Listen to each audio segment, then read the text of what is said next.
The notable thing now is there's a kind of woke tax that's imposed on research in the sense that a lot of academics I know in the behavioral sciences have to put an enormous amount of time and energy and care into how they write about their findings Okay. and how they frame issues in order not to be offensive. And they actually often end up putting more time into not being offensive than like into the actual data analysis and writing it up and paying attention to the science.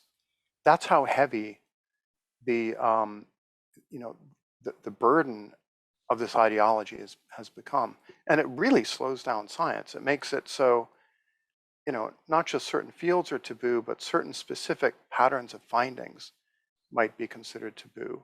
And if you publish them, then your own grad students will complain to heads of department or to administrators, or you'll kind of get blacklisted so you don't get any further research grants, or your promotion and tenure will be delayed, or there's a lot of blowback that can happen.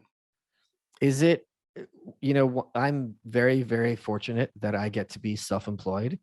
This is something I thank God every day that I have enough of an audience and support that I don't have to have a boss. Uh, we don't have to get into details necessarily, but how frustrating is it for you or people who think like you, who are obviously very intelligent, committed to, finding the truth wherever it might lead them, looking at things that maybe other people don't, to have to kowtow to bureaucrats who just have an agenda and that agenda is not at all truth seeking or, human flourishing?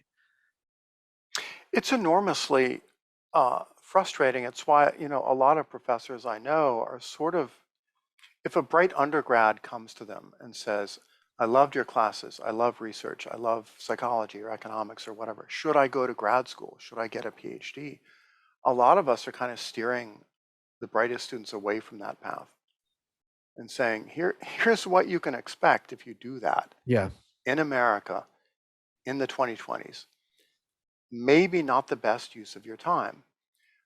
And there are alternative paths. I know a lot of people get their PhDs and then go into industry, or they sure. become podcasters and they write blogs and they write for, Quillette or whatever.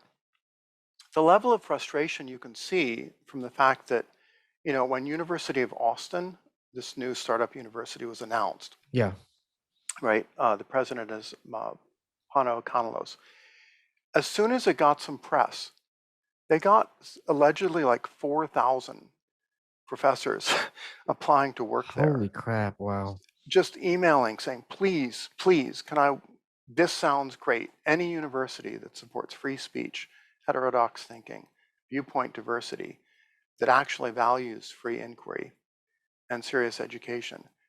People are dying for this. And I think we don't just need like one University of Austin, we need like 50 of these.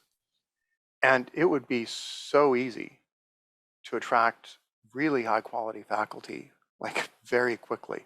There's so many people ready to jump ship.